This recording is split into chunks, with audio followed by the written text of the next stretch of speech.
right, good evening and welcome to Futbol En Vivo on Club Deportes Season 2, Episode 22. We are every week on clubdeportes.com. Follow us on Twitter at Futbol Austin. That's Futbol Austin. Follow Club Deportes at Club Deportes. For all the latest and greatest sports news and commentary, well, you have to go to Josh Wolf's favorite website for Liga MX scouting reports, clubdeportes.com.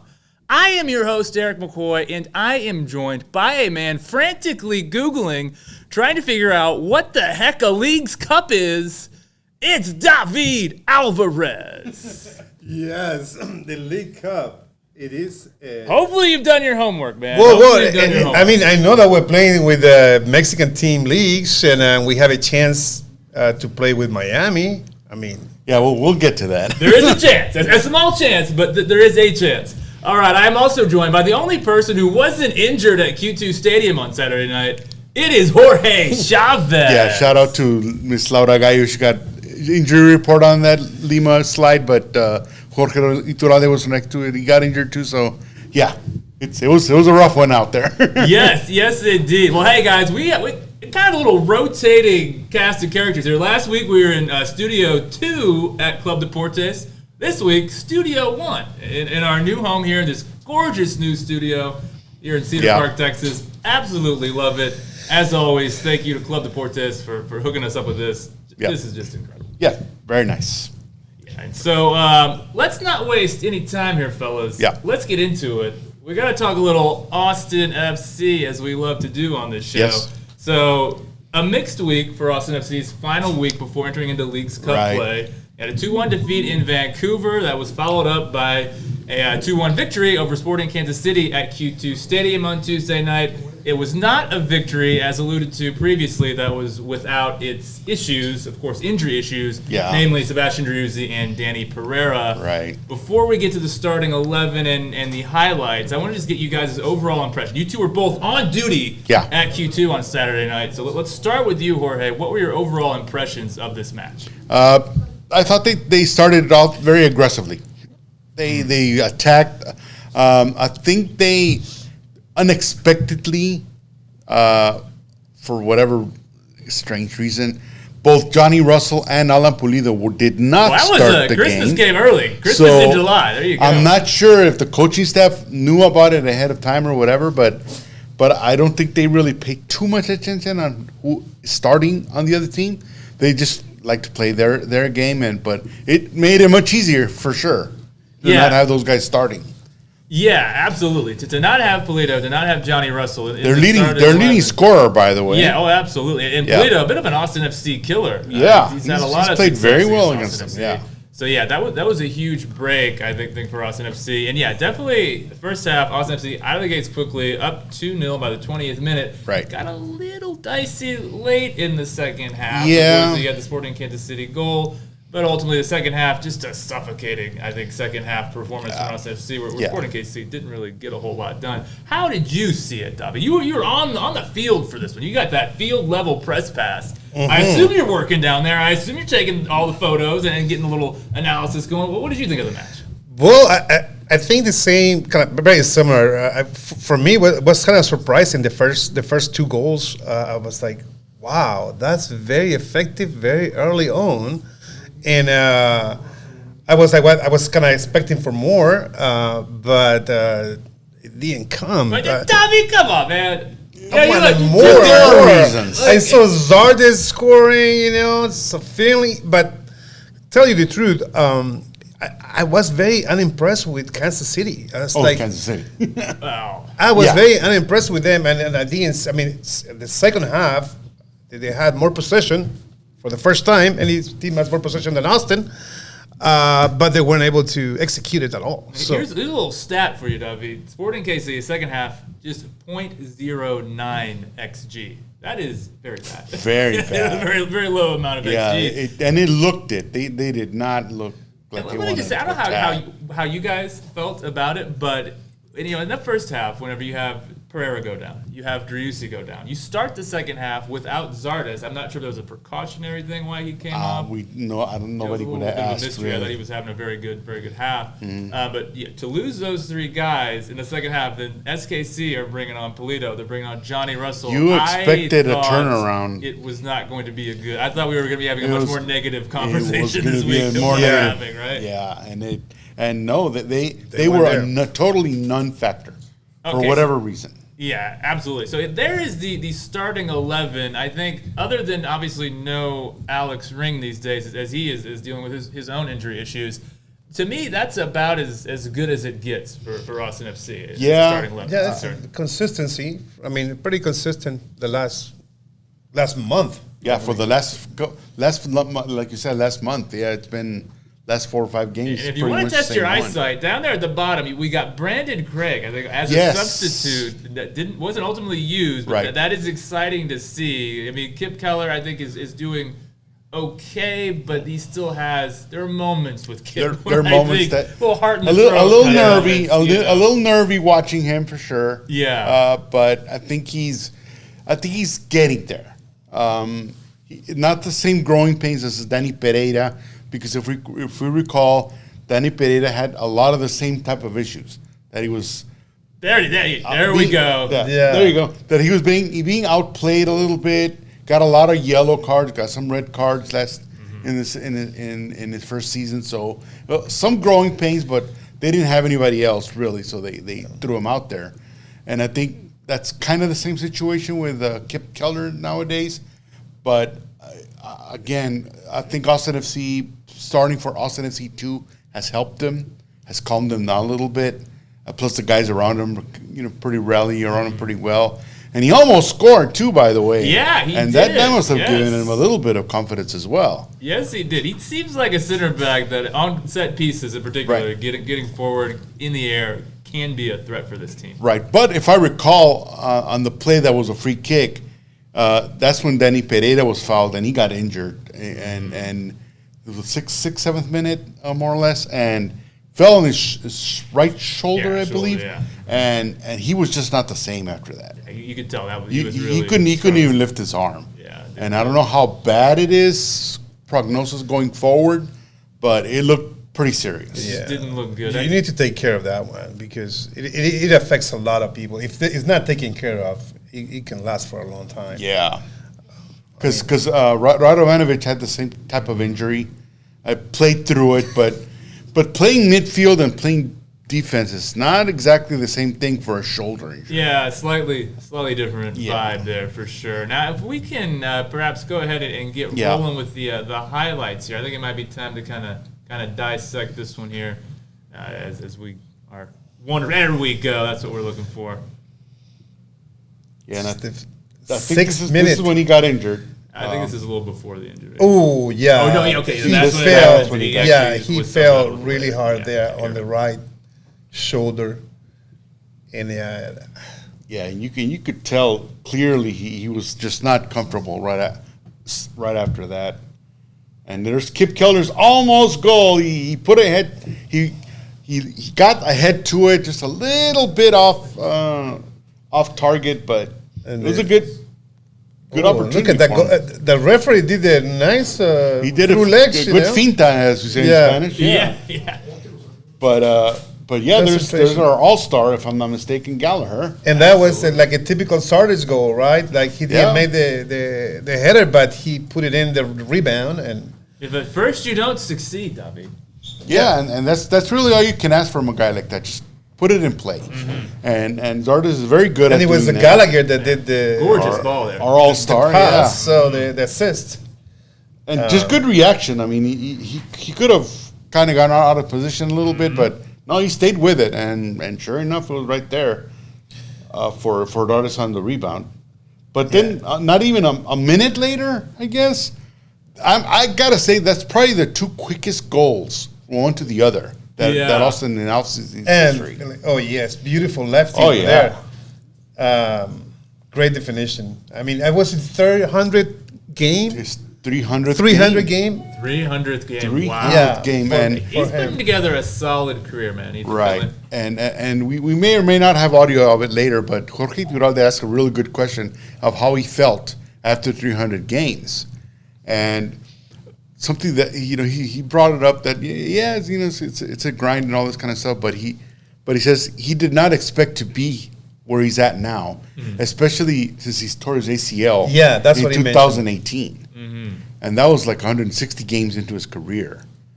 But after an ACL, and you probably know more than us, what type of injury that really affects a soccer player? That's a career-ending injury. For some, a lot If you of don't have a cases, good yeah. operation, if you don't have a good surgery, it's And the same. so It's over. he's probably very fortunate to have gotten that good care, because that's 130 games later. And the so- 32nd minute, another header, a set piece. What went wrong here, David?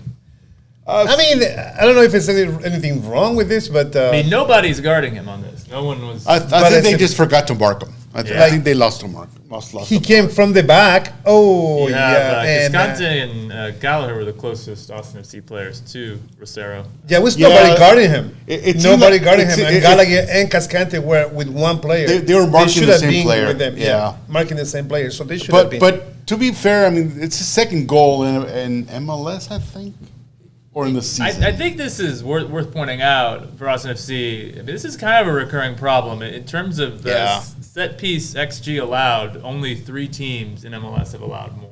Oh. So essentially allowed better chances it is. on set pieces than Austin FC. So that this is something. If this team's going to make a run in MLS Cup and Leagues Cup, they need to kind of iron that out. Yeah, and then but after That was. I mean, even after the second half started, I'm again, surprised Zardes we're went getting out. this many highlights for the second half. I don't recall anything. Now this happening play really. was really wow, it close. was really close by Rodney. Redes had Ronnie a pretty Redes- solid second half. So I actually want to have a little conversation on Redis later. Yeah. So save your Redis thoughts for just a Yeah, second. 'cause so I thought he And he was got playing fouled a little too bit in like the, in he the did, second foul he in the did second get, half. and then that was really, really close, and he was close in a couple of other occasions. But yeah, I mean the attack, like you had said, David, from Kansas City was just there was Look just at that. nothing there. Una masita. That that's was like a probably soft the- shot. Come That's on. probably the only shot, if I recall. Probably I think the they one- had just 3 shots in the second half. It was- And that was like a terrible. weak shot. That was And, like- and you don't expect that from a team that has a Alan Pulido and a Johnny Russell in them. no, they never really made it to they the other just side. did not make it to No. They hardly touched the ball. Now I want to ask you, Davi, because Yes. you were a bit of a celebrity in the press conference after this match. I have given you criticism in the past for being a man afraid of the big bad wolf, but you've conquered your field. I mean, you conquered your fears. You should be an inspiration for anyone out there. You can do whatever you want. Whatever you set your mind Yeah. to can be achieved. You actually asked Josh Wolf a question after the match regarding the amount of possession that Austin FC. You had stats and everything ready for him. Yeah. And so how did that exchange go between you and Josh Wolf? I couldn't make it to this game. So Well, was basically, it was first time that I see that we won a game and we did not have possession of the ball. Like usually we always have possession. We lose A the lot game. of since you're one of the more We lose the game almost aggressive teams in the every league day, in and regards to but this possession. time the team was able to find a balance. We didn't have a possession, but we have more shots on goals, more shots on target, more shots on goal, and we won the game, right? And I think Josh Wolf did, talk about that sort of balance, even though we didn't have Driussi, we didn't have Pereira in the second half, because still in the Yes. first half we have more possession, but then in the second half we lost the possession, but we were able to keep Yeah. to have the win Keep the without res- having that make the possession result. that we always have. Yeah. But Now, do you think this is perhaps an approach Austin FC should consider adopting in future matches? The idea of having maybe playing more on the counter, sitting back, absorbing pressure, and then looking to play on the counter. I mean, as opposed to but being in this more case, ball it dominant? has to do, I think, specifically with the fact that we didn't have Driussi, we didn't have Or Pereira, Pereira. the people So that this was control more- It was more the people that circumstantial, I think. control the ball. Fans Yeah. dictating this approach. Yeah, Okay. but it doesn't matter. The fact that the team was able to find a balance without them, that's important. I think that's a really astute observation you made there, Dubby. And I love that you're bringing stats to the press conference, and I love that you have conquered your fears. For all you people out there, Josh Wolf looked impressed that you were able to get that stat out of there. He was like, oh my God, taken my aback a little bit, form, but we we went with a question. I mean, I'm sure they have all sorts of analyses as well. My two favorite coaches having a meeting of the minds in the press conference. I love it. Okay, now I want to transition us to something maybe slightly more bleak, and that is the injury, maybe crisis, maybe correct word, depending on how you want to look at it. But we've got already going into the match. We had Rigoni out with an MCL strain. Just before, against Vancouver. Yeah, it sounds like about 4 weeks on 4 weeks out. Debatable, depending on your perception of Rigoni. So that's good news for the questions that Josh Wolf probably doesn't want to answer anymore. A bit of a dirty word in this. Don't bring that up. And then, of course, Ring has been out a while with the groin issue. And then now, obviously, in this match, Danny Pereira and Sebastian Driussi go down. Jorge, going forward, just how big of a deal are these injuries? It's a pretty big deal. I mean, we saw how an Austin FC team operates with and without them. Mm-hmm. With them, they were attacking. They involved the forwards. First 20, 25 minutes of the game they were lights out. Right? But then as soon as Pereira got injured, that sort of threw the balance off a little bit, and that probably made Driussi try a little harder or take a little more responsibility, and that probably exacerbated his hamstring injury. He did look to pick this up in Vancouver. He picked it up in Vancouver. That turf is not a pleasant thing to do. Not a pleasant thing to do. So it sounded, Josh Wolf said I think it was more of a precautionary issue with Driussi, getting him out, giving him some rest. But with Pereira, it was definitely an injury, and something that they obviously did not foresee. You can't really, kind of prepare for your shoulder slamming right into the ground like that. And I also think, because when the second half started, Zardes was also replaced by Urruti, and I think that was also probably a game management type thing for the upcoming games. Plus, it was a third straight game that Austin FC played in this kind of heat conditions. Yeah, they moved the time up an hour. Well, there were definitely there was some. It was 3 breaks. 2 or 3 breaks. I would say. Yeah, it was tough conditions. You were out now, Jorge. You were in the comfortable conditions of the press box. You're out there amongst the people, Dubby. How are you, man? You were taking hydration breaks? Well, it has a lot of water, but other than that, it was not that bad. Okay, Josh Wolf, the conditions weren't that bad. It wasn't that bad. Those up. It's not that bad. A little exaggerated there, but anyways. There were less people. The first time we didn't have it sold out, right? No, we're sold out. It's always a sellout. Always a sellout at QT. Does that mean a lot of people showed up? And that's the thing. That was like. Well, it wouldn't be the first time. It wouldn't be the first time that there's been not everyone. MLS doesn't really measure attendance that way. They're all about tickets sold, and it was a 7th straight. Yeah, there were a lot of empty seats. You lose track of these things. But, you do. An interesting thing whenever Driussi came out, obviously we saw Rodney Redes come on, and we saw kind of Diego Fagundez move into like Driussi's role. They flexed a lot. Yeah. They definitely. What do you think, Jorge? Do you think this is something we might see going forward? Like Fagundez, if Driussi has to miss any amount of time, do you think we might see Fagundez in this role, or do you want to see like the 3-4-3 comeback where we're kind of just have like Fagundez down the left and Finlay down the right, and then the back 5 behind them? Fagundez has historically shown that he's very good at playing in any position that you ask of him. Mm-hmm. And multifacetic, poly. I don't remember the term, but we're not as smart as you. Yeah, our words. The English language isn't our forte. Multifacetic.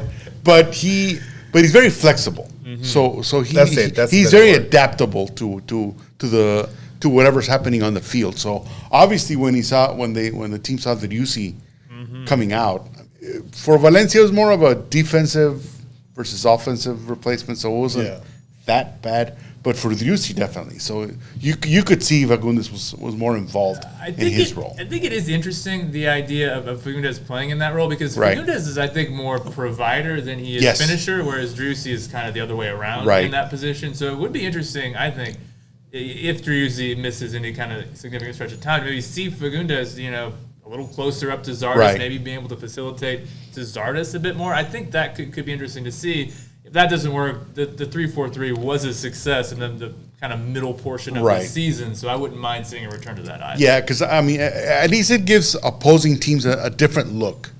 A different something different to look at. I like that there's a plan B. Still a part of the same script. It's still same script. It's a different section. It's like but the good thing is Fagundes is playing. Right. I think. And it's a very good thing. Back to his best. Now, yes, I have a question while we're on the subject of Mr. Diego Fagundes. Diego Fagundes has not played a full 90 minutes yet this season. Right. Last season he played 14 full 90s. Is that a concern for you guys? I'll ask you, David. Is that a concern? Do you think that this is Wolf maybe not trusting Diego to go a full 90, or do you think this is more fitness concerns? What do you think is going on that he's not actually? Well, last year we heard from Wolf that it was a fitness issue, right? Yes, that was the talk early this season. Yes. Yeah. So in this case, I think the fact that Fagundes is playing. He just make a big difference no matter how. I mean, whatever the minutes he's playing, he's contributing way more. Yeah. And he's such an important part of the team right now. So without him, I mean, since he came in, well, Driussi too, but since he came in, I mean, the results are there, and definitely, and you don't see him last year I remember seeing him kind of tired at the beginning, at the end, right, when he wasn't up there. He really, he was one of Austin FC's just most, especially from an attacking perspective, just most heavily depended upon players. Right. So I actually think I think it might be a good idea to kind of be managing his minutes. Absolutely, because he, as far as player age is concerned, he's not the freshest player anymore. He's kind of getting closer to the end of his career than the beginning. So I think for his benefit, it behooves him to follow the technical staff and not start as many games. Give him a couple of minutes at the end of each game to rest, because I'm sure he can, but he's a little bit more prone to injury this year. So he's probably still lingering some issues injury-wise. So it's probably a good idea to have him rest towards the end. Give him some substitute minutes. Maybe even give him skip a start for him. Not now anymore, because Driussi and Pereira are out, but it would have been something to look at. And in particular with these two upcoming games, would be interesting. Yeah, I definitely, we're going to have a pretty big Leagues Cup discussion. So hopefully your Googling is done, David. You know everything about Leagues Cup. And so we're League Cup right now. The Mazatlan roster and the bench guys and everything. Yeah, we're going to ask you the deep cut questions, man. I think there's going to be some interesting discussion that we're going to have in just a moment on Leagues Cup and just how Austin FC should approach it. But hey, I got to say congratulations to Josh Wolf. Now it's 38%. Oh, 38%. Go to Wikipedia. The stats coming back. You've really become a stats guru these days. It's impressive stuff. We'll take it. Yeah. So, okay, so before we get into Leagues Cup, though, I do want to talk a few more Austin FC news and notes here. This past week, I'm going to ask you this one, Jorge. Yeah. An interesting week for Owen Wolf. I noticed on Wednesday night's game against Vancouver was receiving some criticism online for his performance in that game. A little bit, yeah. A little bit of gentle criticism, nothing too harsh. Too there was some criticism. And then on this game against Sporting Kansas City, his most recent match, a lot of praise was set aside for Owen, and I thought he really was. He did play well, quite good in this game. Just what did you make of his week overall? And actually, going to kind of piggyback off your response to this and go into a question and kind of break down the difference between playing with Danny Pereira and playing with Johan Valencia, because I actually think that is factored into the week that Owen. Very much so. Okay, so what did you make of Owen? Yeah, very much so, because I think Owen Wolf plays differently playing next to Pereira and playing next to Valencia.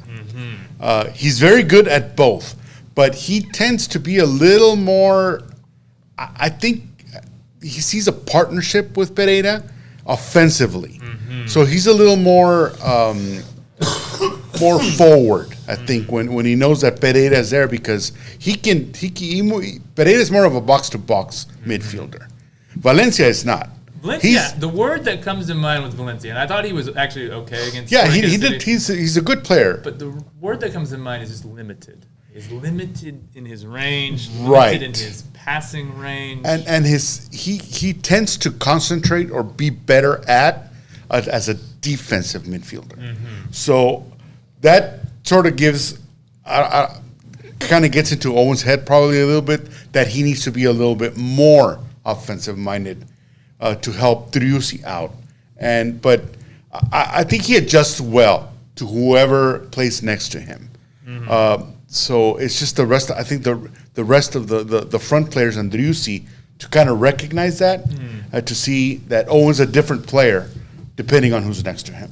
So I think it's been interesting. I think especially since Owen's come back from the U20 World Cup, I think he has really taken He's been a much better player. Yeah, and I think he's taken on a much more aggressive positioning. Yes. I actually look at the goal Austin FC had against Vancouver. That Redis scored the goal, but it was Owen's run that actually a darting run into the box. I mean, how often before him going off to the U20 he was World a little Cup hesitant. did you see a run like that? He was a little hesitant. I think that takes it to that's kind of where he's starting to see himself as more of an advanced attacking midfielder as opposed to someone who sits kind of more next to alongside the other midfield partner. So I looked up some numbers. There is a difference whenever you're playing with Pereira versus playing with Valencia. So I was spending some time on fbref.com, a website that you probably enjoy quite a bit. But I was looking at Pereira, his numbers, and just kind of his progressive passing numbers. So Pereira is compared to other MLS midfielders, he's in the 76th percentile for progressive passes. Up there, So that is good. That means there's only 24% of MLS midfielders that are better than Danny Pereira in that stat. If you look at Johan Valencia's progressive passing numbers, let me tell you, it's not pretty viewing. It's not he is close in to the that. 16th Right. percentile. Which, a whole bunch of MLS midfielders which are is better than a bit. I would say a bit unfair because that's not his game. I would agree. Even back in Deportivo Cali when he was in Colombia, that still wasn't his game. He was a defensive midfielder, so passing is not his thing. So Yeah, so I think what we're talking about, Owen taking up higher positions. Yes. I think that's fine with Danny Pereira because Pereira has the passing range to reach Owen in those advanced positions. Yes. I don't think Valencia does. One of the things I think Owen actually did well against Sporting KC was kind of drop his positioning a bit more once Valencia came in. He seemed a bit more, I think, prepared to perhaps be playing with Valencia, who has a different skill set than what Pereira has. Correct. Yeah. Yeah, like I said, you could tell that he adjusts differently because these guys practice with each other day in, day out, so they know each other's tendencies, what they prefer, how they prefer to play, and all that. So I think it's really a good thing to say about Owen that he can adjust on the fly, pretty much from 1 minute to the next, depending on who's next to him. So it would be interesting to throw, which we might be able to see, unfortunately, because we don't know how long Pereira is going to be out. So we're probably looking at Valencia to start. But we did see on the lineup card that Sofian Jafal has made an appearance on the bench. So we could see him next to Owen in the next. That would be an interesting midfield games. pairing. I would just kind of be curious to see it. Just while I was pulling up the numbers, Pereira not only in the 76th percentile for progressive passes, also in the 76th percentile for progressive carries. So he has multiple ways of getting Austin FC's attack. I think from their defensive third into the attacking third. Yes, just such a good player. Yeah, Danny Pereira. What do you think, man? The guy's been exceptional this season. I mean, he's been exceptional except for the yellow cards, right? Well, he's a bit aggressive. Yeah, he's a bit aggressive. Because it's something that we talk that's about. A holding mid. Yeah. I mean, I think the best guy to do it, at least in recent MLS history, is Diego Chara with the Portland Timbers. Yes. And that guy's got like a billion yellow cards Yeah, in his it's career. that's his career. That's just kind of the nature of the position, right? No, it's the nature of the position, and it was an issue at the beginning when it was started that he has too many yellow cards, But He has time. You don't want the yellow to turn red. That's what you want to that's avoid. the problem. That was the problem that we had with the previous game, right? He couldn't play. Yeah, well, he picked up a yellow card suspension. I think once you reach a certain number, I forget what the number is, then you get a I yellow think it's card. But other than that, Pereira is showing that he's up for the challenge. He's a really good player. That the numbers don't lie, and the fact that he was called for the Venezuelan national team is huge. Yeah, deal. that is a huge. That tells honor. you something right there. Yeah, I mean, and the Venezuelan national team is and really we- good. and we- I mean, it's the level of the Venezuelan team. And we need to recall that I think I asked Driussi what his thoughts on a couple of games back, what his thoughts were on Owen Wolf and Danny Pereira, and he said they're the future of the team. So, that's pretty high praise for the second runner-up of an MVP of how much the players think of them. Absolutely, and kind of what you were alluding to earlier, Ori, that kind of the chemistry that Wolf and Pereira have together. Wolf also really pops in terms of progressive carries as well. So what I love when these two play together is you can have one get on the ball and drive forward, the other one sits, and vice versa. And I think the fact that you have two midfielders that can both get on the ball, drive forward, take on defenders, that is just such a great weapon to have. And I think that can really unsettle teams in the middle of the pitch. Plus the youth too, they got the legs. They got the legs for it. Yeah, the legs. That's the main thing. Plus we gotta remember that Driussi's still in the mix, so that really helps him out as well, knowing that he has these two guys progressing as much as they have. That just elevates his game and gives him the freedom that we've talked about all season, that he can depend on these guys now and become pretty much a forward as well. Absolutely, and I think that is really key. I'm glad you brought this up, Corey, because I think because you're seeing both Pereira and Owen so good at the ball progression, that means Driussi doesn't have to keep dropping deep. He can stay higher up concentrate, the pitch, and concentrate on the attacking like third. And I've often said, you can tell how well Austin FC is playing by how deep or not deep Driussi is playing. The deeper Driussi is dropping to pick up the ball, the worse Austin FC are likely playing. Exactly. Yeah. False nine. Yeah. Plus, when things are going as well as they have had recently, Driussi attracts a lot of attention from the defenders. So even if he's not involved in a play, he attracts two guys, which opens up the three in the front He's got to a better gravitational pull. Yes. Yeah. So I think both Danny and Owen recognize that as well. So I think the front six play very well in those situations, that they can kind of read each other in different situations. Yeah. The more the ball is in the the final third, the better for us. Oh, absolutely. Unless you want to do the second half against Sporting KC, where you sit a little deeper and you absorb that pressure. So you're a man of contradictions, David. Yeah. But you contain multitudes. I like that about you. Yeah. Okay, let's talk a little Rodney Redis, shall we? Yeah. I alluded to this earlier. Rodney's had an interesting week. He's played a bit more than he has in recent times, actually. He scored a goal against Vancouver. We didn't get to talk about it on last week's show, but there's been a controversy surrounding Redis in the Minnesota United match, where he was originally listed on the team's social media team sheet. Then that was a mistake. They pulled it back, re-announced it, and then you had the team victory photo after the match, and Rodney was nowhere to be found, and that's fueled some rumors that Redis might be on his way out. What do you make of Redis and his future here at Austin? Well, there's been rumblings, especially out of his agent from Paraguay, that he wants more playing time, and after 3 years being here in the U.S., he hasn't seen that much more, and so there were rumors on Twitterverse that he was on his way out on loan or just whatever what situation was. And one of the biggest ones that he was actually going to head back to Paraguay for Club Olimpia, which that's where Romagna is. That's where right? Romagna is, and so and that's like the I guess one of the rival clubs of where he grew up, basically in Club Guarani.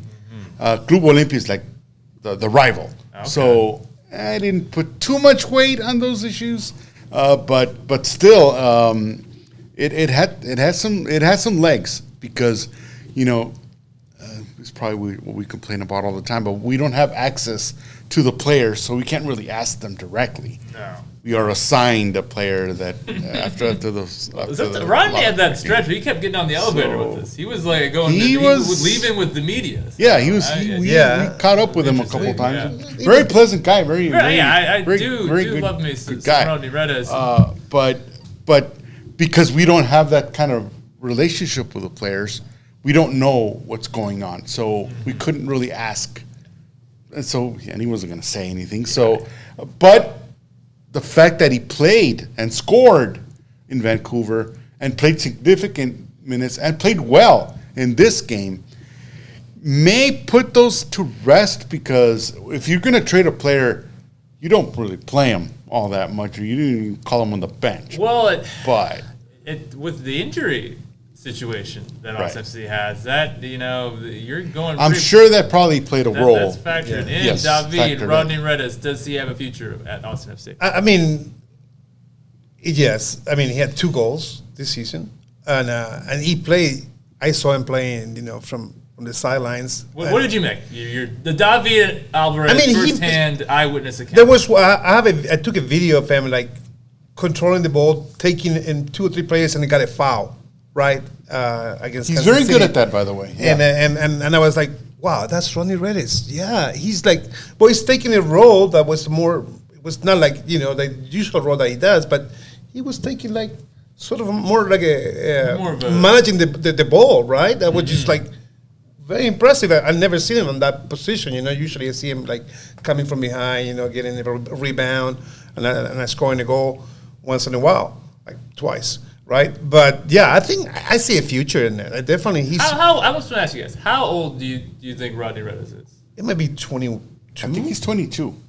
23. He's 23. 23. Okay. So I want to kind of bring this up because I do like Rodney, but I kind of think that at 23, most especially attacking wingers, you've kind of already developed at that point. You've already developed. There's not. Yes. I don't know if there's a whole lot more that we're going to see from Rodney in terms of improvement as a player. He's a U22 initiative signing. Those are important spots. Right. Yeah. I kind of think, I don't know if the injury situation complicates this. Right. But I kind of think if you can move on from Rodney Redes, much as I love the kid, or maybe not quite kid at 23, much as I love him, I kind of think you might need to start looking to move on. And this is when the question that I saw about the signing of Brandon Craig, also around the same age, little different pedigree, but he came from a Philadelphia Union Academy that's renowned. They provide some really good players. You're a bit of a logjam at the center back at Philly, right? As well. And I did ask Josh Wolf in the presser what his thoughts are on having Brandon Craig. He just got signed, and he already made the bench. Even though he hasn't played a professional game yet. Which usually takes a while for new signings to find their way. But he had five praise for him, and he says expect him to play during these Cup games. So get ready, man. So I think it depends on how he performs. That'll define the future of Rodney Redes, I think. Okay, so you do think he still has a chance to maybe play his way into this team's future? Yes, but he'll have to not unseat Brandon Craig or anything like that, but show that he can still be of value to the team. Mm-hmm. I think this is going to be the rest of the season is a make or break for him, I think. Yeah, I almost think that if it weren't for the injuries, Austin FC would have been looking to move him in this July window. But because of the injuries, I do think he stays. And I agree with you, Jorge. What he does between now and the end of this season will ultimately kind of determine whether or not he has a future at Austin FC. Yeah. Okay, before we get to Leagues Cup, I've been teasing it all night. Before we get to Leagues Cup, I think as we have this pause in the MLS season, at least, I think it's a good time to take stock in what we've witnessed so far. We did a whole where you were off in Chile gallivanting around David. Yeah. The Jorge beaches and I and did all kind of that. like a mid-season awards show, and they're at the halfway point. Right. So we're not going to do all that now, but I just think it's a good time to just kind of assess where this team is. It's been a roller coaster season, I think it's fair to say. But ultimately, as we stand right now, Austin FC are in 5th place in the Western Conference standings. Yeah. Now, beginning of the season, I predicted this team 4th. So ultimately, they're not really that far off where I would have predicted. Is that kind of fair to say, despite all the up and down nature of this season, David? Is this Austin FC team pretty much what we thought they'd be? Well, no, I didn't think that way, you know. You didn't take the bait, match. A nice little leading question. You didn't take it. I mean, before my break, right, before I went to Chile, the team did not look good at all. It did not look good. But here they are in 5th, though. They're in 5th right now. But now they're in 5th, but while I was gone, I mean, somehow we got a stability. We got like the lineup got together, right? They got together as we somehow with you in a different country. This team coheres together. Man, we starts playing to its potential. The team we have the players. We have Fagundes, we have Driussi playing, and all the people around, and Josh, and Wolf, little Wolfito, and Pereira, and everybody's clicking, like clicking, and I would say, like, for a month, we have pretty much the same lineup, the starting lineup, which we didn't have before. Before we did not have, we have like changes and we have some players that weren't performing, and somehow those players are not playing, and the team is doing way better. Are you referring to any specific player? Any specific Argentinian player? It was Rigoni, I believe, but yeah, basically that was it. I mean, we got a stability and best of all, what I say about the game last time, that even though we didn't have the possession we usually have in every other game, even before when we lost the games, we didn't have shots on goals, but we have possession. No shots being produced, yeah. But now we have both of them. We have more shots on goals, and we have more possession, at least 50% of it. And even if we didn't have it, and we still won the game, right? Yeah. So that for me says a lot, and I think the team is up to something, I mean, and also thinking about the other teams are not doing really good. Like the other teams are really bad. That probably helps. Jorge just flashed the standings there, and if you look at it, I mean, Austin FC they're just I think 4 points below Seattle. In 4th, and Seattle have actually played one more match than Austin FC. So Seattle have played 24 matches, Austin FC 23 matches. A win that game in hand, and Austin FC is to point back at the mighty Seattle Sounders. Yeah, that's how quickly this thing has kind of turned around. Yeah, I mean, and there's a narrative that you could paint here. Austin FC struggled with injuries earlier in the season, got healthy, and now have found their stride. Jorge, I mean, this team is kind of about where we thought they'd be, right? Yeah, I think so. But I think one of the things that when they were in the middle of their rut, when they were just terrible, I don't want to give myself kudos or anything, but what did I say? That who they should start? Finlay and Zardes. They played better together. Connection. And what has happened in the last 4 games? Both of them have scored in the last 3 home games. I'm not saying. But you should be a coach. I'm not saying it's some Nostradamus stuff. I am so lucky to sit next to these two guys right here. But it makes a lot of sense now more than ever. And I think the coaching staff finally saw. I think what they were hoping for is that Argentinian connection between Urruti, Driussi, and what's his name? Rigoni. Forgot his name already. That it would work some magic, and it just hasn't happened. And to be fair, Finlay doesn't play well with Urruti. He plays well, but he's more of a passer, and that's just not Urruti's game to kind of be like that. He's more of a game changer. I consider him really a super sub. Driussi is such an interesting player. His goals just kind of come out of nowhere. Yeah. Like, they're not really a part of any kind of pattern of play. He just randomly pop up. And he's not a guy that needs to grow into a game. No. He's more of an impact player. Super sub is I think is a perfect role. So I think all the players not a 90-minute player either. Yeah, I think you probably would agree that the players and the coaching staff have kind of found their place on who does what, and the biggest hurdle that they really had to get over is where to place Rigoni and when to play him. The bench seems to be it seems to be a good place because he also provides a change of pace. So, which is something else that we said: start Zardes and Finlay, get tire the team out a little bit, and then bring on the speeches of Rigoni and disruptor of Urruti, and you have a change of pace. It doesn't matter if you're down 2-0 or up 2-0. That's a change of pace that the other team has to deal with now. Yeah, and Rigoni, to be fair, he still needs a little bit of work. Though I still can't get over that 4-on-1 that he messed up royally. That'll live in Austin FC lore for quite some time. I can't believe. I still can't believe that's like the Kip Keller pass against St. Louis, and then the Rigoni. Yeah, that incomplete pass against FC Dallas. But he still provides that scare. Yeah. So that I thought he was doing okay. I thought he was doing Vancouver fine. Yeah, I think he did. Injured. I think he did fine. Playing okay. And he can shoot with both legs too. Yeah, and he's ambidextrous. So I still think he allegedly can. I think he'd much rather shoot with his left though. I think he's that's much his more preferred comfortable spot. on the left than the right. I think you can tell when he gets in those moments near goal, he's always wanting to shift to his left. Yeah. Right. You can really see that, even though allegedly he is. But in those instances he has played on the right, he still played pretty well. Yeah.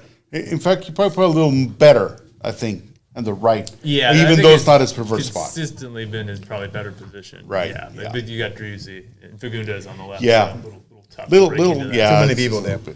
Okay, guys, I think the time has arrived to discuss a little Leagues Cup. Yeah. David, hopefully your homework has been completed because we got to talk about it, man.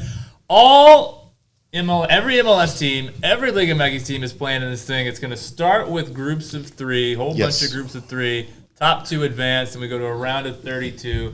Few teams have buys. LAFC has a buy. Austin FC are facing off against Mazatlan and FC Juarez. That is Austin FC's group. Yeah. Before we kind of get into breaking down those games, Jorge, just how excited are you for Leagues Cup in general? Excited for this particular reason. There was a player signed in Miami that is, I think, that is very, very important. So how do you guys feel talking about a league that has a Sergio Busquets now? Oh, that's the guy. That's what everyone's talking about. Sergio. They did sign another player. Leo Messi, I think somebody. Somebody's. Yeah. So, but obviously I'm kidding, but big presentation yesterday in Miami FC for these two players. In the rain. And it's not going to change anything because Inter Miami is a terrible, terrible team right now. Bit of a dumpster fire right now. But they have a Tata Martino on his way, who coached Atlanta United. We won't mention his debacle in the Mexican national team. Number 5, but Sergio. But yeah, so we got Sergio Busquets and Lionel Messi coming in. Jordi Alba is in the conversation. Yeah. Probably a few other players. Iniesta? Maybe. So we will be like a Barcelona. They're getting a Barcelona team. They're getting Barcelona too now. Well, but so for next season, watch out. After a good preseason, why not this season? And you're going to get a more relaxed Messi. You did not see a Messi shopping for his kids' cereal in Madrid or in Paris. The guy would get inundated with just fans. That was pretty funny to see. But he can go to a random Publix in Miami and nobody bothered him. He didn't have bodyguards. He didn't have anybody with him. Yeah, it just showed that football is not as big. Not as big in the U.S. as it is in the rest of the world. But I think that's an attractive thing for a lot of soccer. Thierry Henry spoke about that when he came to the New York Red Bulls. How happy he was to be able to walk down the streets and no one recognized him. Right, and I think that's going to attract a lot of lot of these kinds of players. Maybe not Yeah. name players, like in the aura of Leo Messi, but good players around the world that might want to look at something more comfortable. There it is. there he everything is. is Yeah, green there over is there. Publix. I mean, Oh, good God. I saw some.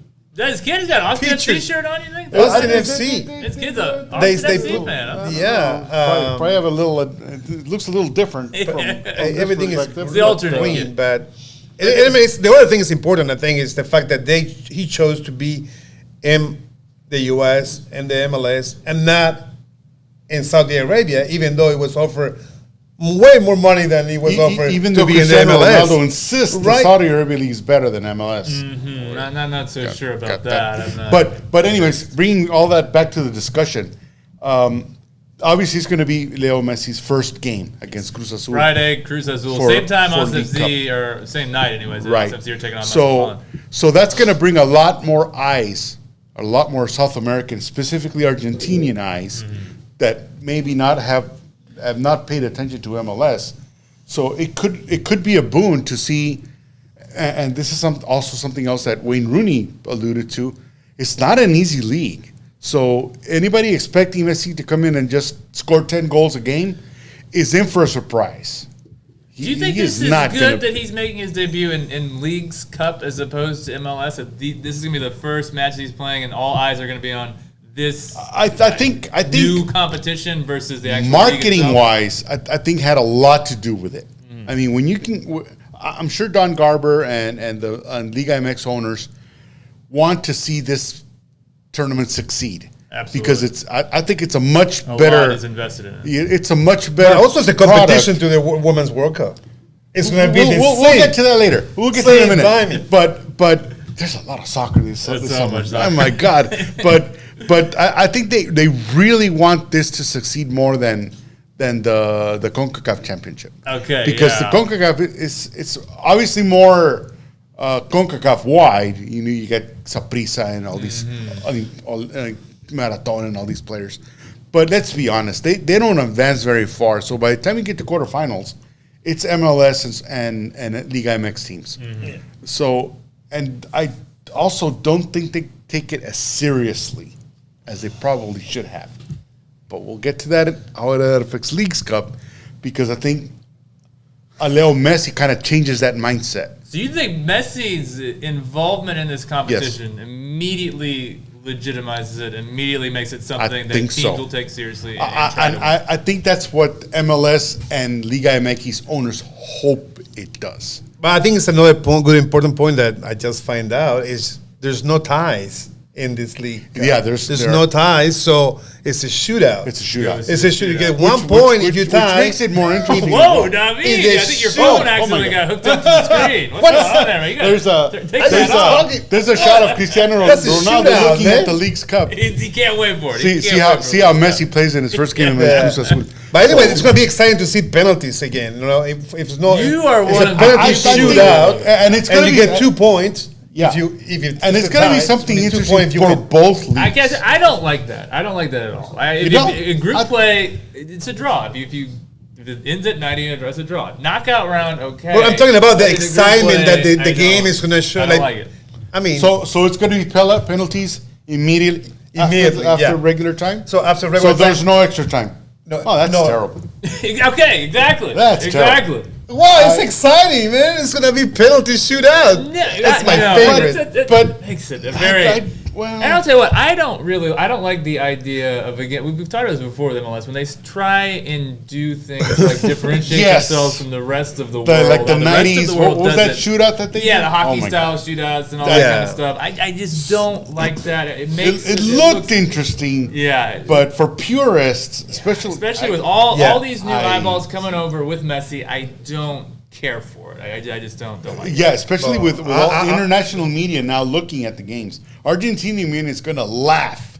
So what are they?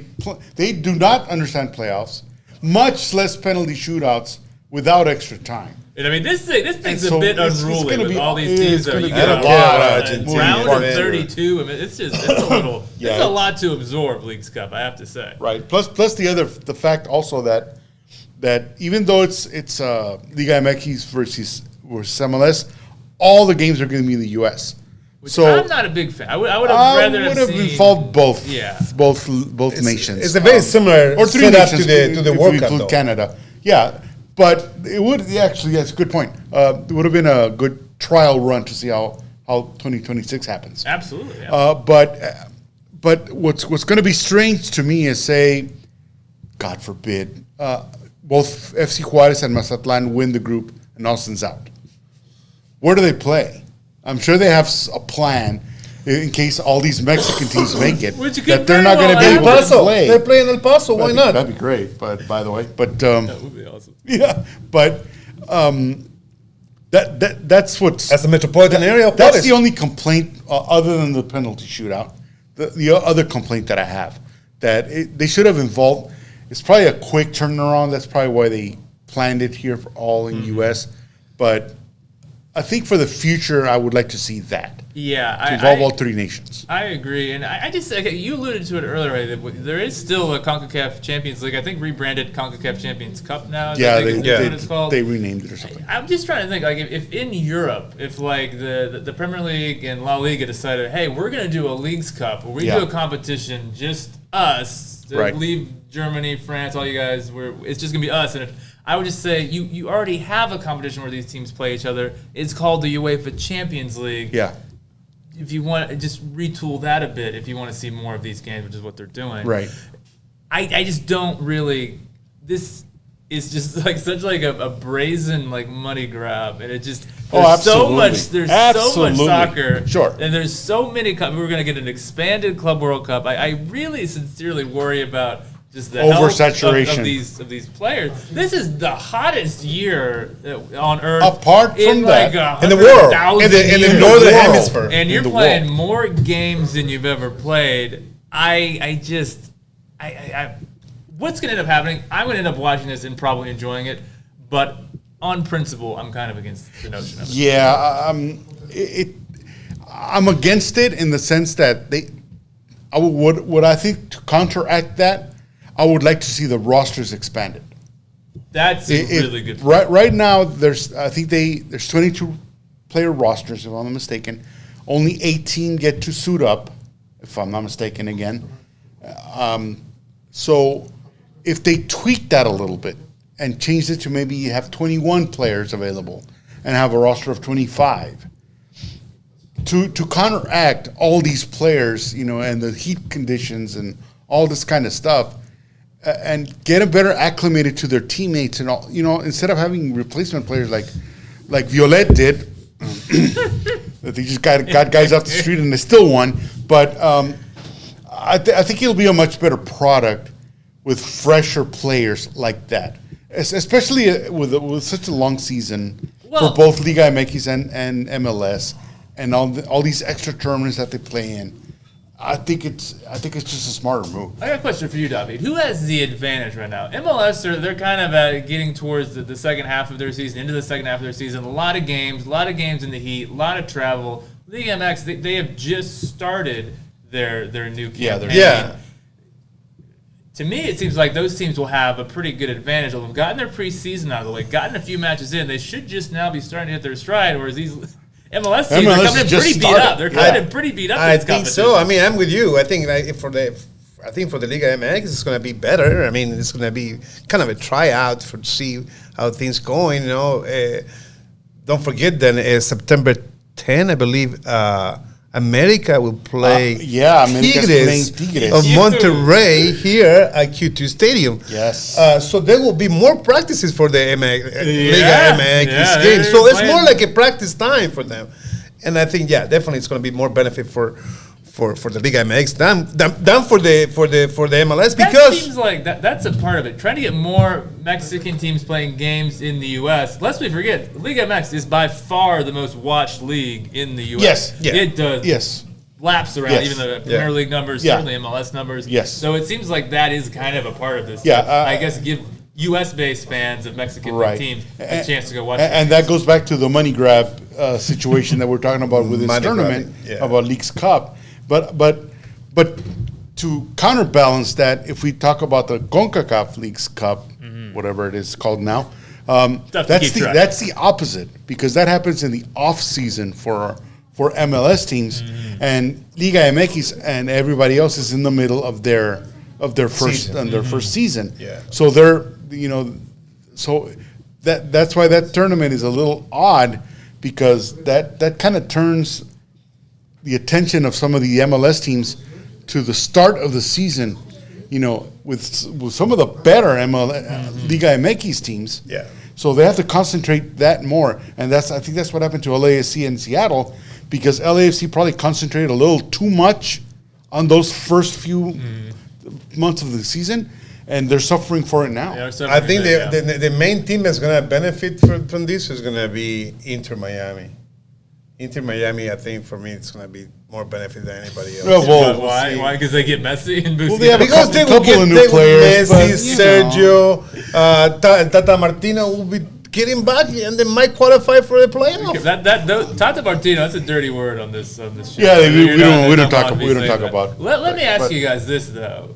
Obviously, I think MLS, they have a lot invested in this. What if, and I think as we all kind of seem to agree, that this is not coming at an ideal time, considering a lot of these teams are coming into this competition a little beat up. Right. What if this thing is like, quarterfinals and it's 6 Liga MX teams, 2 MLS teams, a semifinal of like all Liga MX teams? Just how bad of a look would that be for MLS in this showpiece kind of competition? I don't think it's gonna be bad. I think that'd be a disaster. I think it'd be a disaster, but it's just people will be watching the Women's World Cup. Come on, guys. I mean, we're watching the Women's World Cup. You're right. That is going to attract a lot of attention. That is going to, and depends how the U.S. is going to be doing. But I think what's going to happen is that it's a better measuring stick when you have all the teams facing each other. Even the Mazatlans of the world and Tijuana Cholos of the world playing against some of the, Real Salt Lake and all these kinds of players. So I think it's a better measuring stick top to bottom. Whereas in CONCACAF, it's really the top teams. And and that's why Mexican teams have a much better advantage, because they've had more practice seasons. They are. I mean, in climate in Mexico, you don't get the snowouts in Colorado and all these kinds of things that U.S. teams have to deal with. Mexico climate's pretty temperate, so they can practice any time of the year. So apart from playing all the time of the year, professionals should play in any temperature, no matter what. Yes, but they need to be ready to play. You gotta admit that practicing all week in sub-zero temperatures and then playing in 60-degree weather, it throws you off a little. Oh yeah, but if you're an athlete, you're an athlete. You need to play 100%. You need to be ready for any game. You're a tough coach to play for, David. I don't know. I would not like to practice with him. Okay, let's talk about Austin FC specifically in this competition, because when I talk about MLS teams being beaten up as they enter this competition, that Austin FC are certainly in that category. Yes. Jorge, how seriously should Austin FC take this competition? And remember, Josh Wolf criticized for perhaps not taking other cup competitions particularly seriously. Yes. With Driussi's hamstring, Pereira's shoulder, Pereira how seriously should they be taking this? Leo Weissenen out, all these players out. I did. Again, I alluded to the signing of Craig, and he is going to see minutes, and he's never seen professional minutes before in his life. But he did play. Your debut. He did play in under 20s in Uruguay for the U.S. and all that. So Brendan Craig and Owen Wolf know each other, but definitely Owen Wolf has a lot more professional experience than Brendan Craig. But he's going to play. What that tells me is that they're going to play whoever's available. But you can't tell me that starting a Brendan Craig, they're going to take they're going to go all into this. That's an interesting point. Yes, that does show that you're looking to do some rotation for these games. That being said, I think it's going to depend a lot on how Liga MX teams look at this tournament, because it's going to be now they're going to have to face the same situations that a lot of the U.S. teams faced with the CONCACAF competition. they're not up to speed. You don't know maybe some of your co-players very well. The coaching's still massaging things. Yeah. So Now, he doesn't like these excuses. He's not listening to him. He's in excuse-free zone. Professionals, and they know what to play. Fine. But you can be a professional all you want, but you need to know your who's next to you. And if you don't know these tendencies, especially in a very technical league like Liga MX, they're very precise. They're not very physical per se. So some of these teams have played like 3 matches going in. You don't think that's enough? Well, I don't think it's enough. But also, you have to say, in Mexico, the weather is not the same. I mean, they're playing the altitude in Toluca. You're playing in the altitude in Mexico City. Yeah. I mean, and then you play in Veracruz in the lowlands. It's a different weather too. Yeah. David, Sebastian Driussi, nursing a bit of a hamstring situation. Yeah. Do you play him in this competition? I mean, it depends. Depends what's going on. What is the heat index? The humidity You just index. said weather doesn't matter. He's a professional, man. He's a professional. What are you talking about heat index now? Suck it up. One thing. I said you need to be a professional. Many contradictions. This weather It's no joke right is now. unusual. Yeah, it's very We never had 100 degrees like this it's in the pretty bad. northern hemisphere ever in the history. So you have to think about it. I mean, come on. You gotta think about that too. So you think you would exercise as long as you have the breaks, you have enough breaks, during the games. I mean, it could be handled, right? Because I would put Driussi. I wouldn't risk it. I would put it because he's I half of the team. I thought He's half of the team. Without him, I mean, what you gonna do? I kind of see your point because it was interesting that Driussi was subbed off so quickly. Mm-hmm. He probably could have kept playing. So, and Josh Wolf said it was a precautionary reason for taking him You out. need to take care of him. But precautionary for what? To save him for Leagues Cup or to save him for the rest of the season? Here's the thing. Okay, so if you don't play him in Leagues Cup and if you don't make it out of this group, people are going to be irate. You're going to see some very angry people. They're expecting a lot. Here's the thing, though.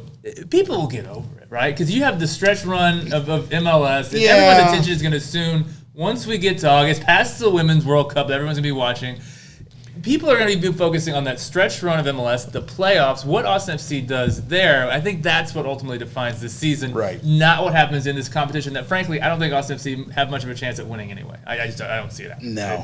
They're not making the only... This is a gauntlet of games. I mean, if they were to get even to like a semifinal, they're going to be so broken down by the time MLS play resumes that it could really hurt them. Yeah, you have to see also how Juarez is playing right now. They're playing very well. They're playing at a great level. They beat America, then they beat Toluca this week, 41-42, I believe. Yeah. So it's a really very hard team to play with. And in my opinion, you use this as a time to rest for the stretch run of MLS. Yeah, right. And you let Messi take the spotlight. Yeah, let him do what he wants. The attention will go. Right, exactly. Yeah, so we'll see. We'll see some new players coming up and playing. All the people that haven't played a match. I will say this: if Austin FC manages to get through, and go and reach first place, and say FC Juarez first, God forbid, win second place, then they host the next round as well, and it'll probably be against Dallas, and here as well, which Dallas is also a very strong team, and they just got Jesus Pereira back from the Gold Cup. Mm-hmm. Hey, Mexico won the Gold Cup. I don't want to talk about that. Nobody, really, none of us three really care. Santiago Jimenez is the new. Yeah, he's lucky. He's lucky he scored. He's lucky he showed up. Hey, but anyways, Mexico deserved the win. I mean, and it's 9th time they won. Panama deserved the win. They played out lights out. Yeah, that Panama. I think. Anyways, what were we talking about? I threw you off. Sorry. So if Austin FC plays Dallas, they'll play here because they were high seed from yesterday, and if they beat Dallas, guess who they'll get to play? Possibly. It would be Sergio Busquets. Sergio Busquets and company. Inter Miami, yeah. And you would be very excited about that. You wouldn't be excited about that? Not really. Oh my God! Are you serious? About Messi playing at Q2. I mean, We need to. He's just a reigning club. He got fired from World PSG. Cup winner. He got fired from PSG. Come on. Oh my God! Do we have our own Alvaro Morales here? I can't. Oh my God! I mean, he got kicked out of PSG. He won the World Cup last year. You wouldn't be excited about a World He's the Cup reigning. winner. Well, I'm excited, but not like you guys. Oh my God! I mean, I'm not like. I mean, it's good and all We that, host I mean, we it's host good. a soccer show, and Okay. the greatest player ever is coming to Ever. I don't know about Okay, that. okay. I don't know. He's the best player ever. I was trying to get He you- almost quit in 2016 Copa America. Pretend you're a professional soccer player. Yeah. Would you like to play against a Messi and a Busquets? Well, I would love to. Yeah. Right. Yeah, but I'm not that That's- crazy about it. I mean, it's like, okay, it's another soccer player. Anyways, Is there any player that would, if he came to Q2, that would get you excited? Well, yeah. Chupete Suazo. Humberto he's Suazo. 42. It's still scoring goals. It's still scoring goals. Also than Messi. Yeah. Messi Suazo. Wow. No. But at his prime, of course, yes. But Yeah. no. So, but what I was alluding to is that I think anyone that plays against Miami from here on out is going to want to measure himself, either as a defensive player or as an offensive player, because they know all these eyes worldwide are suddenly going to be focused on Inter Miami that nobody has even ever heard of them before. That's true. In Argentina. That's like people have been saying. Nobody even heard about Inter And Miami. now everybody and knows well, Inter it should Miami be called is. Inter Fort Lauderdale, though. It should be called. Hey, you are not wrong about that, David. That That is is a true. problem. That is a big There's problem. never been a team in Miami that Not I yet. heard of. So Call your friend David Beckham and That's Yeah, right. have a Have stadium little built. mass, One-on-one with it's a him. mass. That But was yeah, fun. no, it is exciting to have Yeah, it's Messi. exciting. But I'm more excited about the Women's World Cup. Who's gonna? Okay, David, you seem to be a man with a lot of thoughts on the. Is that Chupete Suazo? I've never seen the guy. Yes, Chupete. I like his haircut. Rayados. He's a legend on Rayados, Yeah, Monterrey. that's right. David, Women's World Cup. I think we're probably getting. Okay, let's get predictions real quick on the Mazatlan match. We'll get Suarez. We can talk next week. Just real quick, Mazatlan predictions, and then we'll let you do a little Women's World Cup talk, and we'll close this thing out. Mazatlan, David, who wins? And give me a scoreline. For Mazatlan, Austin FC? Yes, this is an Austin FC. I think Austin FC will win in penalty kicks. God, I don't even. 2 Don't points. you're just trying. 2 You're points. trying We to got get 2 under points. our skin, man. You're trying to get 2 under our points, skin with that penalty prediction. kick. What about you? Jorge? I think it has to do. It's going to have to do a lot with how the lineups are configured. If Austin FC plays their best players, the same lineup that they've always had, and they take it seriously, they win 3-1. Okay. If not, Because Mazatlan are not a good team. they're not a good They've team. not won yet, and they're So, not historically They a shouldn't good even team. be playing in So- Liga MX, so- really. There is no relegation They now, should have been No relegated. Yeah, they should have been relegated. But if that does not happen, if they kind of just throw whoever's out there health wise, I think they'll still win. God knows where the Against money Mazatlan. come from. Okay. I think it'll be a From 2-1 Mazatlan. 2-1 win at least. Okay, yeah, I like where you're going with that. I'll go 2-0. I like a clean sheet here. Austin win today? Austin FC will win. No need for No penalties. chicken event this ice next to you. No, today, not the chicken event in the No, I don't even know what I think it is. I think it may be back on the studio It's back too. in the I other think back in studio, studio too. too. He's gonna have to migrate over here. David, just real quick, Women's World Cup. You got some predict. I cannot wait for this. What's your prediction? What should we be looking out for? Well, I definitely, I mean, it's going to be really tough. This is not going to be straightforward for the U.S., is it? It's gonna Nah. be it's gonna be a tougher But test. definitely the U.S. is going to be favorite. Still think they're It's going to favorite? be a favorite, but I Even say over England, a very They're coming off the European, defending European I think champions. they have a lot another of candidate, confidence. right? England. I really hope we get a U.S. But game. Germany That is would be- always Germany. Germany's a always factor. good. And Brazil. Brazil. with Marta. She's still The Six ageless, World the Cups. she ageless does Martin. not So, seem to teach at all. And who knows? Spain now with the have problems with the coach, but If they can figure They out those pull it issues, off. There's so many talented France, and players. it's so. There's a- I mean, it's gonna be a honestly, in the really old fun days, cup. we always think, the U.S. is the only one that will win. Yeah, you just probably write 'em the US. in, but maybe not Japan, anymore. lucky. Out of- and That's Germany. a great thing for women's soccer. I The think fact so. that there are multiple teams that we are talking about that we think have a shot Right. at this. That it's so much better. And than it was just Australia, put on which is one at or two. home. I'm excited. Sam Kerr with Australia. She is, Chelsea's she is own Sam great. Kerr is Yeah, a she's Yes. a great sensational player. player. But- And yeah, as a host nation, I would not be surprised if they made a very deep run in this competition. Yeah, and that just makes it better for all of women's soccer because as Even you know, Argentina might win the first game after 3 World Cups. They might win the never know. first game in the World Cup. I'm part of a Para 76, which is the Hispanic supporters group for the national team, and we have a little chat. And somebody brought up that that U.S. women's is kind of like the '90s Lakers, that they won You know what I mean? Constable. year in, year out. Like the Spurs. And it got kind of boring to watch the NBA because they kept winning.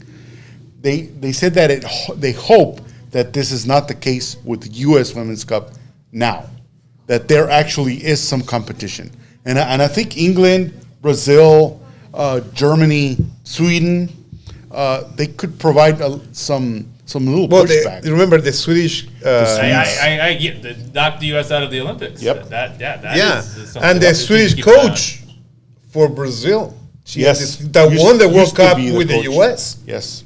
So, It's gonna be a good watch. very competitive. Very competitive For the tournament. first time, probably it's more competitive than ever. Plus, we got to remember that the U.S. is suddenly without some of their better players. Becky Sauerbrunn out with an injury. Mallory Pugh Sullivan, forgot Swanson. She got injured remember the here. Cubs player. at- Megan at Rapinoe is Q2. going to be the last. Yeah. Megan last Rapinoe's one. last And then- announced her retirement, so I don't figure her playing too much. No, they as had the well. guys.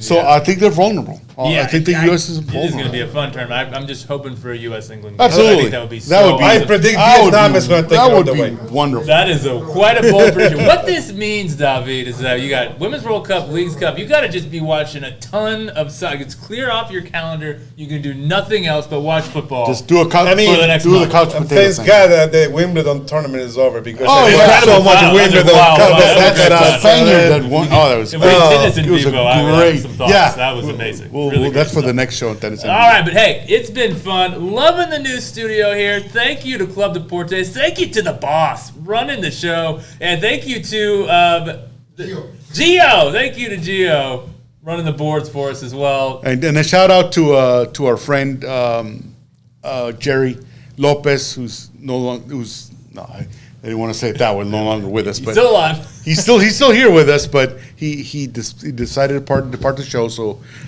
He got tired of talking to you, David. Yeah, so he hope said he'd everything come. goes well for him. No, in his I never say endeavors. anything. Mother is in the hospital. Oh, okay. And his mom's in the hospital, so we want to send her much faith and love to get through this right now. Absolutely, yeah, definitely. Big, Right. strong Get well. football in Vivo. Yes. Get well soon there. But yeah, we are going to do this again next week. So much football to talk about. Enjoy it. Thank you to our audience. Thank you to Club Deportes. Yeah, we'll do this again next week.